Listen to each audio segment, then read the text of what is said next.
Good evening, folks. Just going to do a quick update. It is 8:30 p.m. Central Standard Time. Hope our Creator is keeping you well and safe wherever you are in the world on April 11th, 2022. Please make sure to hit that like button, share this across other platforms, and subscribe if you are new, and ring that bell for future updates.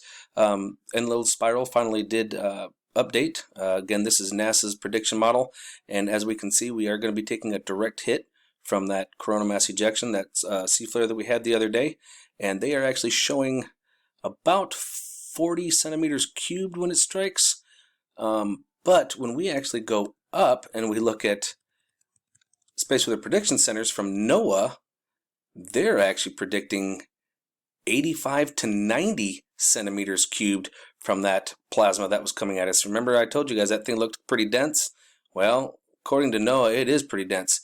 I already checked European Space Agency, and they're showing about 40 centimeters cubed, which is pretty close to this one. But that actually kind of has me concerned because there's a huge gap between 40 and 90. And according to NOAA, it'll be arriving at 11 a.m. Central or UTC time on the 14th. So down here they show it hitting around the 14th and 15th as well. Yeah, between the 14th and 15th, like around midnight. It's looking like, boy, their times and dates are really kind of off. Let's check out another location.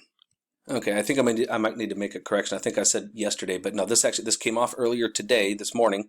This morning's report that I did. This was the plasma that came off that I was saying looks pretty dense, and as you can see, when you can see the darkness that's kind of blocking the rays of from the sun, the red light, that's showing you how dark it is. So it is pretty dark, and it looks like we will be taking that head on, and they are showing 11. See, they're using the NOAA prediction as well at 11. I think I saw another one that was the 15th, but we'll have to see what happens. And to check on this bad boy one more time, we're over here at Space Weather Prediction Center. We can see that it arrives really on the 14th at 6 a.m. is right when it begins to impact. Actually, I'd say, yeah, between 7 and 8 is when the impact begins, the head of it, the front of it, and then it definitely peaks. And look how high this peak is. This is between 80 and 90 centimeters cubed of plasma, and they're showing that right at 11 a.m. for the whopper of an impact, and that's a pretty good event here, because we're going to go from around 7 a.m. to about 2000, so that's 8 p.m. Woo, that's a good shot. That's 11 hours, folks. No, excuse me, that would be 13 hours. Yeah, fun stuff, huh?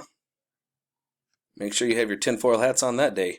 We did have just another eruption of a C flare. It was a small C flare. It was about a C1.47.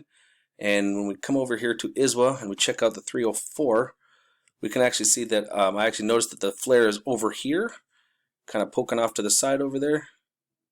See that those little pop? That's all that it was, off to the eastern limb. So we have nothing to worry about there, folks. And I've been watching the filaments. We've had no other filament releases except for the one this morning. So everybody, have yourself a good evening. And remember, keep your eyes open, no fear, and love is the only way forward. Solar Wolf out.